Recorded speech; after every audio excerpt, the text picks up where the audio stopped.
Boa noite, gente. Vocês estão todos com o documento Funções aberto na página 12. Ok. Então, a nossa conversa de hoje, em princípio, deve ser mais curta. Mas então, alguém está com o microfone ligado? Só um minutinho. Quem que tá? O João Balser. Obrigado. Ok. Então vamos lá. Página 12, seção 12, sequências e séries. De agora em diante, sempre que falarmos de sequências, estamos nos referindo a sequências reais. Vocês devem lembrar que, quando a gente começou a falar de sequências, estava tratando somente de sequências de racionais.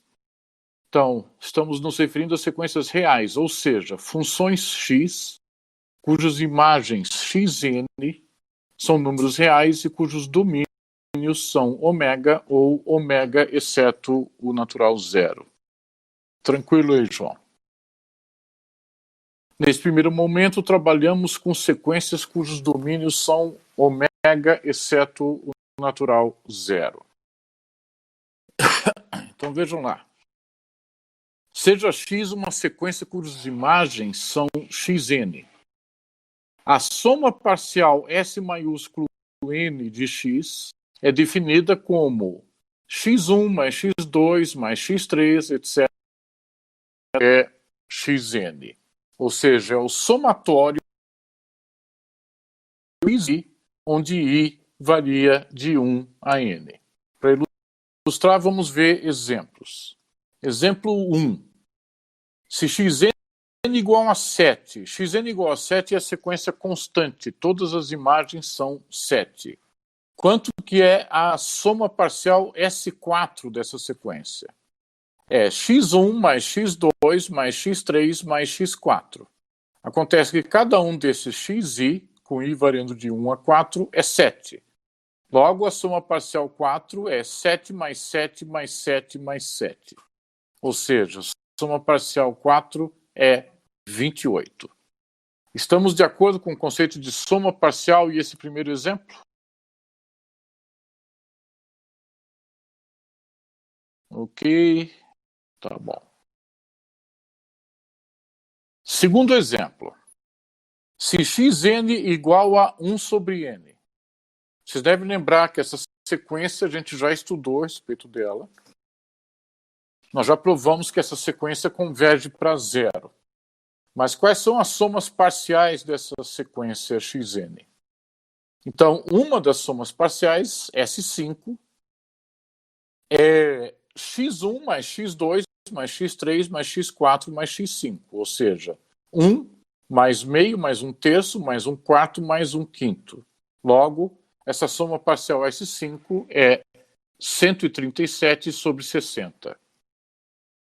Estamos de acordo com esse segundo exemplo?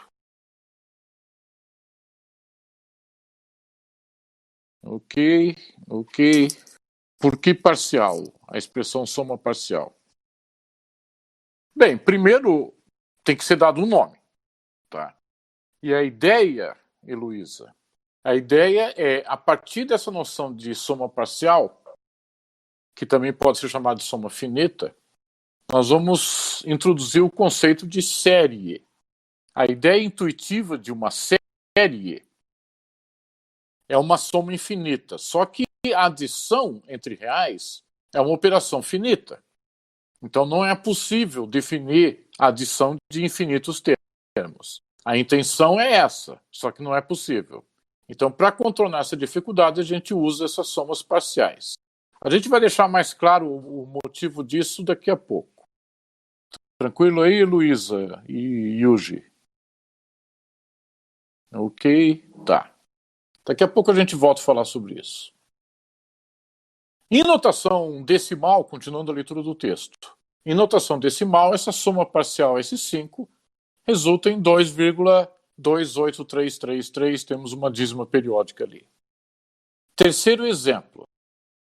Se xn é igual a 1 sobre n, então veja que nós estamos usando a mesma sequência do exemplo 2. Então a soma parcial S1 milhão, o que corresponde à soma do primeiro milhão de termos dessa sequência 1 sobre n, resulta em 14,39. Ou seja, a soma do primeiro milhão de imagens dessa sequência 1 sobre n resulta num real menor do que 15. Até aí tá ok, gente? Vamos ver. Tá.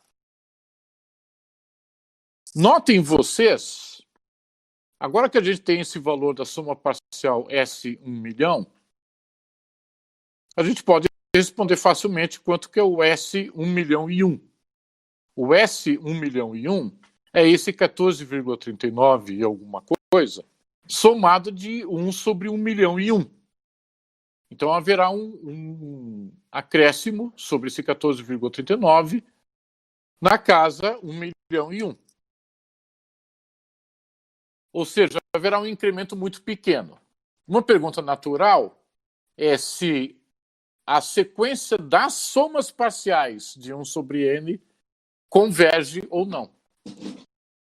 Ou seja, a pergunta natural é se essas imagens Sn se tornam arbitrariamente grandes no caso da sequência 1 sobre n. Entenderam a pergunta que eu fiz? Ok. Ok. Yuji, não. Veja só, Yuji. Essa sequência 1 sobre n, quais são as somas parciais da sequência 1 sobre n? A primeira soma parcial é S1, 1. A segunda acrescenta desse 1 apenas meio. A terceira acrescenta apenas 1/3. A quarta acrescenta apenas 1/4 e assim por diante. Nós temos aqui o resultado da soma parcial 1 milhão, S1 milhão. Se formos responder o próximo S, a próxima soma parcial, S1 milhão e 1, vai acrescentar apenas 1 sobre 1 milhão e 1. Concorda? Tá. Então a questão que eu estou levantando é se essas imagens, esses valores dessas somas parciais crescem indefinidamente. Já que o S1 milhão resultou num valor abaixo de 15, será que se a gente aumentar esse N em Sn arbitrariamente, as imagens, essas somas parciais também vão crescer arbitrariamente? Ou seja, essas somas parciais podem ultrapassar 15, podem ultrapassar 30, podem ultrapassar 30 bilhões? Essa é a pergunta. Tá ok?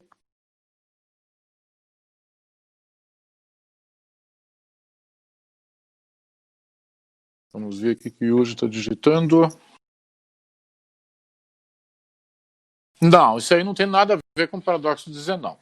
Isso aqui é simplesmente a pergunta se essas somas parciais crescem indefinidamente. Só isso. Tá bom? O paradoxo de Zenão é outra história. Então, continuando a leitura.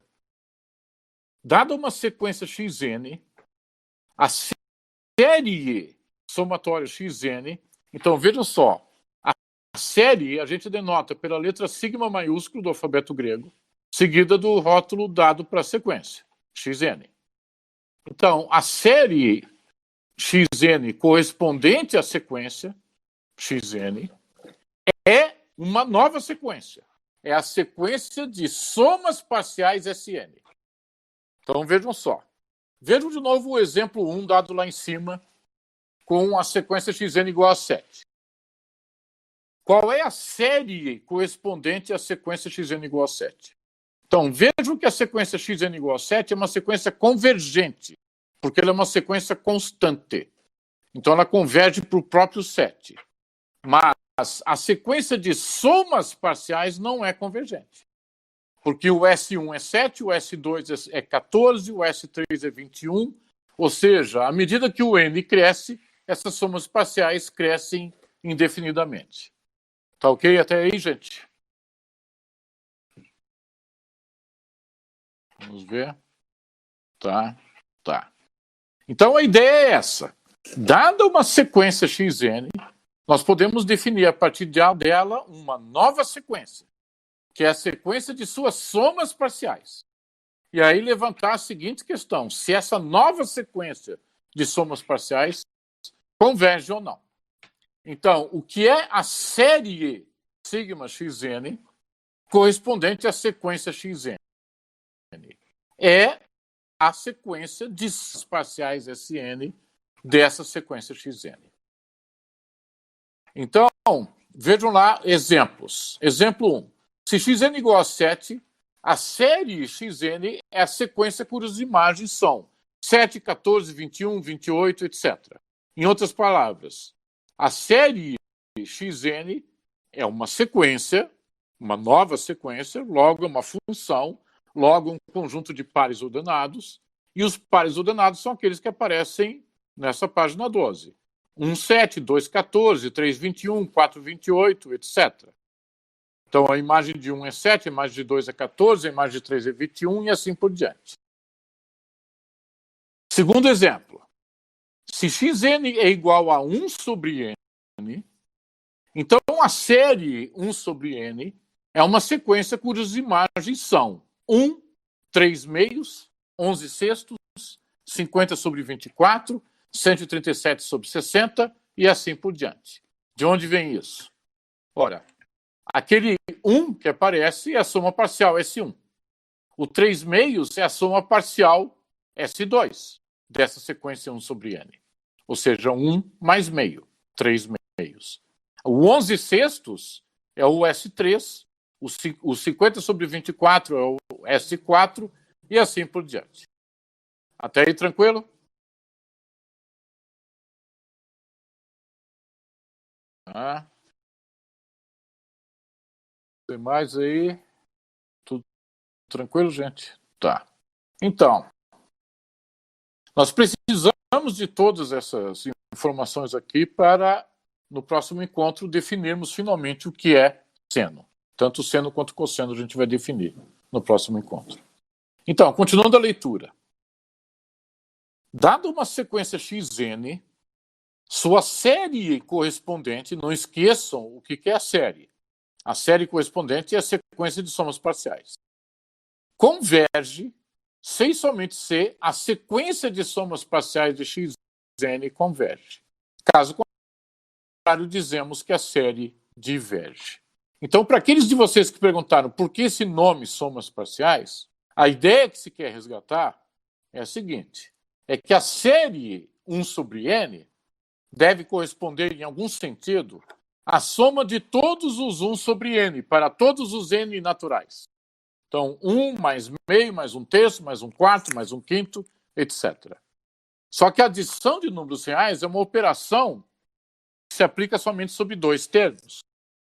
O fato da adição de números reais ser associativa significa que nós podemos somar 3 termos, 4 termos, 5 termos, mas sempre uma quantia finita de termos. E cada uma dessas somas parciais é uma operação que envolve a adição de uma quantia finita de termos. Então, a ideia para contornar essa limitação, o fato de não sermos capazes de somar infinitos números reais, introduzimos o conceito de somas parciais e de sequência de somas parciais para, a partir disso, responder se essa sequência de somas parciais, também chamada de série, converge ou não. Ok? Até aí, gente? Ok. Tá bom. Aí, continuando a leitura, a série somatório de 1 sobre n é chamada de série harmônica. O motivo histórico para esse nome, série harmônica, é por causa das origens do estudo dessa série em estudos de música. Mas essa série harmônica, ela encontra várias aplicações importantes quando a gente for discutir, por exemplo, sobre logaritmo natural e função exponencial. Então, por enquanto, a gente precisa do seguinte teorema. Teorema 25. A série harmônica diverge. Então, essa é uma informação extremamente importante, vai ser extremamente útil para nós quando formos estudar o conceito de logaritmo natural e de funções logarítmicas em geral. Tá? Então, a série harmônica diverge. O que significa do ponto de vista intuitivo? Significa que essas somas parciais de 1 sobre n, elas podem sim se tornar tão grandes quanto se queira. Se você quiser uma soma parcial acima de 1 trilhão, você consegue. Acima de um Google, você consegue.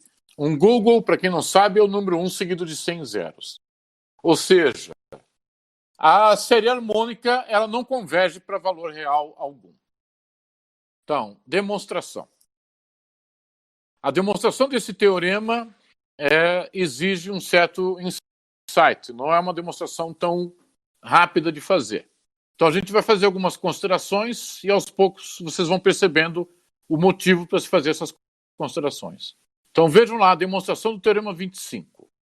A soma parcial Sn de 1 sobre n é dada por 1 mais meio, mais 1/3, mais 1/4, mais 1/5, etc., até 1 sobre n. Então, essa soma parcial Sn é a soma das primeiras n imagens dessa sequência 1 sobre n. Estamos de acordo com esse Sn por enquanto? Ok. Ok. Agora, continuando a leitura. A soma parcial S2n é dada por 1 mais meio, mais 1/3, mais 1/4, mais 1/5, etc., até mais 1 sobre n, mais 1 sobre n mais 1, mais 1 sobre n mais 2, mais 1 sobre n mais 3, etc., até 1 sobre n mais n. Esse 1 sobre n mais n é aquele 1 sobre 2n que vocês estão vendo ali no final da segunda linha da demonstração. Vocês concordam com essa soma parcial S2n da mesma sequência? Ok. Ok. Agora a pergunta é: qual é a diferença entre S2n e Sn? Por enquanto, vocês podem não ver relevância nessa pergunta, mas daqui a pouco vai ficar claro o motivo. Então, quanto que é o S de 2n menos Sn? Então, notem vocês que no S2n, nós temos os primeiros n, as primeiras n parcelas, exatamente as mesmas n parcelas da soma parcial Sn. Então, se fizermos a diferença S2n menos Sn, vai sobrar somente as últimas n parcelas de S2n, que são 1 sobre n mais 1, mais 1 sobre n mais 2, mais 1 sobre n mais 3, etc., até 1 sobre 2n. Vocês concordam com essa diferença S2n menos Sn? Ok. Ok, tá. Mas, essa soma que está escrita ali, que é o S2n menos Sn, ela é maior, como vocês estão vendo ali no final da terceira linha, é maior do que 1 sobre 2n, mais 1 sobre 2n, mais 1 sobre 2n, etc., com n ocorrências desse 1 sobre 2n. Notem vocês que do lado esquerdo da desigualdade vocês têm n parcelas e do lado direito também vocês têm n parcelas. Só que o lado direito é menor do que o lado esquerdo pelo simples fato dos denominadores de cada uma daquelas parcelas do lado direito ser maior do que todos os demais denominadores do lado esquerdo, exceto o último, 2n. Estamos de acordo com essa desigualdade? Ok. Tá. Só que com aquela ressalva, né? Desde que no lado direito da última desigualdade existam n ocorrências de 1 sobre 2n, senão a gente não tem essa desigualdade. No entanto, 1 sobre 2n mais 1 sobre 2n mais 1 sobre 2n com n ocorrências desse 1 sobre 2n, é igual a n vezes 1 sobre 2n. Porque nós temos n parcelas 1 sobre 2n. E n vezes 1 sobre 2n é igual a meio. Estamos de acordo com isso? Ok. Vamos ver. Tá. Ou seja, o que acabamos de provar é que aquela diferença S2n menos Sn é maior do que meio. Foi isso que a gente acabou de provar. Que o S2n menos Sn é maior do que meio. Agora, olha só o que está escrito ali. Lembremos agora que uma sequência Sn é de Cauchy sem só ser para todo epsilon maior do que zero, existe delta maior do que zero, tal que m maior do que delta e n maior do que delta implica que a distância de Sm até Sn é menor do que epsilon. Ou seja, as imagens da sequência, de uma sequência de Cauchy ficam cada vez mais próximas umas das outras. Mas notem que não é o que está acontecendo aqui. A distância entre S2n e Sn sempre se mantém maior do que meio, e não menor do que um epsilon real qualquer. Então, por isso está escrito logo a seguir, para o caso em que m é igual a 2n e epsilon igual a meio, temos que a condicional da definição de sequência de Cauchy jamais é satisfeita para qualquer delta real maior do que zero, uma vez que essa distância de S2n até Sn é sempre maior do que meio. Então, no caso, já que a definição de sequência de Cauchy exige para todo epsilon real maior do que zero, acabamos de exibir um epsilon maior do que zero, real, no caso, meio, tal que essa desigualdade no final da condicional não é satisfeita. Então, a distância entre o S2n e o Sn sempre se mantém maior do que meio. Logo, a sequência de somas parciais não é de Cauchy. Mas nós vimos um teorema que diz o quê? Que toda sequência convergente é de Cauchy.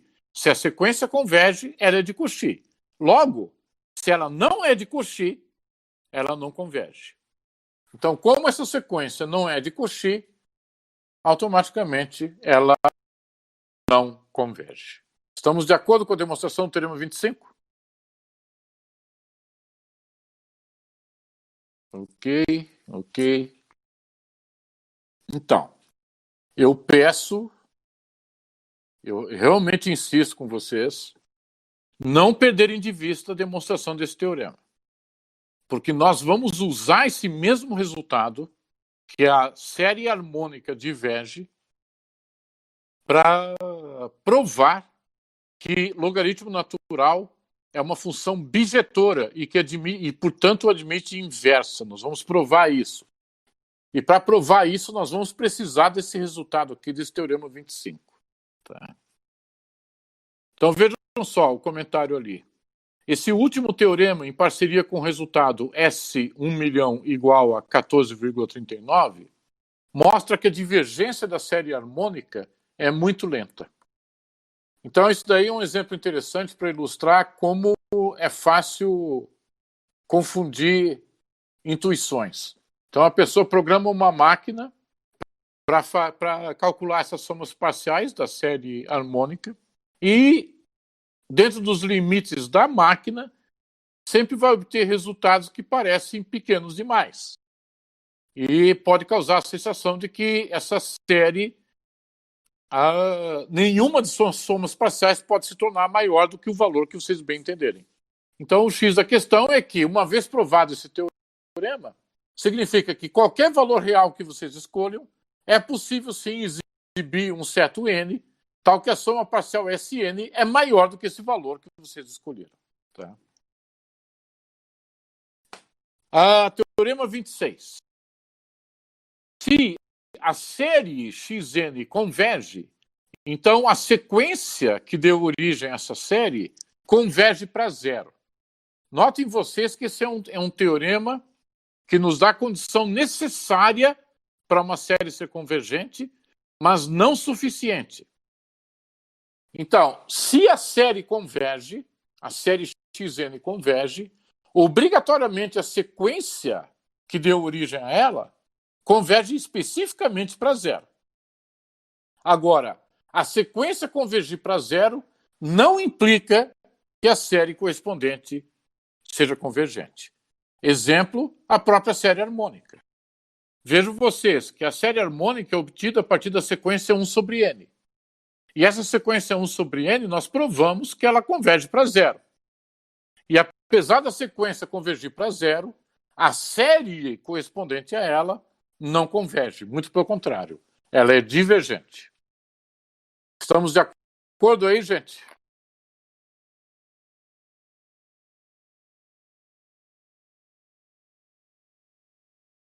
Ok. Então, por isso o comentário no final, como vimos acima, a recíproca desse último teorema não é teorema. Então, o teorema 26 é um teorema só de ida. Se a série converge, então a sequência correspondente converge para zero. Tá? Então, vocês já sabem que se vocês têm uma sequência que não converge para zero, a série correspondente a ela automaticamente é divergente, que é a contrapositiva do teorema 26. Agora, só para adiantar um pouco a respeito do próximo encontro, vejam na página 13, seção 13, chamada Séries e Potências. Vocês têm lá o seguinte: uma função f é chamada de classe C infinito, C e só C, f admite derivada de ordem n para qualquer n inteiro positivo. Eu já vou dizer, o que eu vou fazer aqui é só dar uma pequena motivação para vocês para o próximo encontro, que a gente vai discutir sobre essa página 13, para amarrar as discussões da gente com derivadas e essa daqui sobre séries. Então, primeira observação. Uma função f é chamada de classe C infinito. C e só C, f admite derivada de ordem n para qualquer n inteiro positivo. Bem, nós já vimos em encontro anterior que qualquer função polinomial pode ser derivada quantas vezes quisermos. Exemplo. Digamos que você tem uma função polinomial f de R em R, ou seja, domínio nos reais, dada por f de x igual a x ao quadrado mais 2. A derivada primeira é uma função com o mesmo domínio nos reais, g de x igual a 2x. Ou f' de x igual a 2x. A derivada segunda é a derivada da derivada primeira.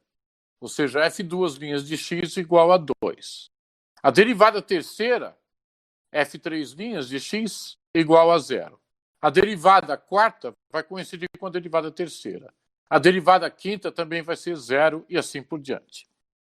Isso ocorre com qualquer função polinomial. Qualquer função polinomial é de classe C infinita. Ela pode ser derivada quantas vezes quisermos. Estamos de acordo com isso?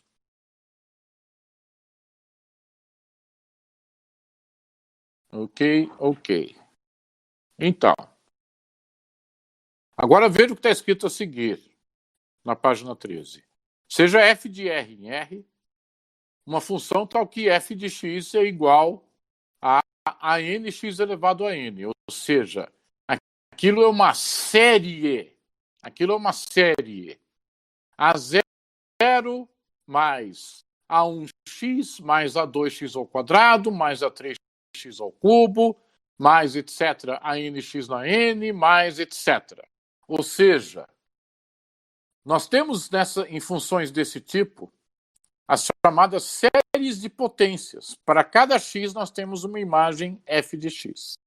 Mas notem vocês que as somas parciais correspondentes à sequência a nx na n são todas elas funções polinomiais. A soma parcial S0 é A0. A soma parcial S1 é A0 mais A1x.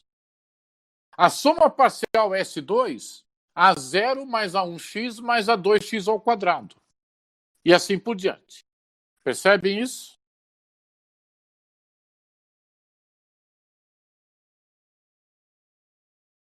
Ok. Acontece que funções que podem ser definidas como séries de potências obrigatoriamente são de classe sem infinito, como a gente vai provar no próximo encontro. Mas a ideia é que para definir certas funções que não são polinomiais, e seno, a função seno, é um exemplo de uma função que não é polinomial, nós podemos fazer o uso dessas séries de potências em que as somas parciais são sim polinômios.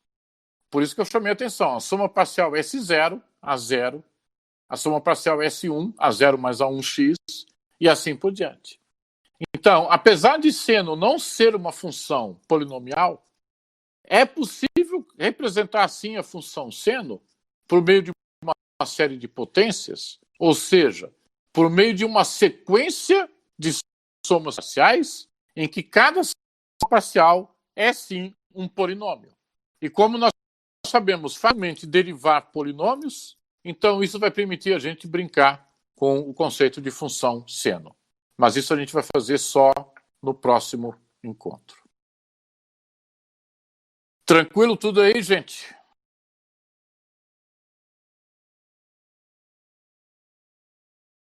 Ok, ok, ok. Então, eu não vou avançar mais com você, senão a gente iria extrapolar o tempo. Eu teria que interromper a discussão no meio da conversa. Então, a gente hoje vai encerrar um pouco mais cedo. Tivemos só meia hora aí de conversa.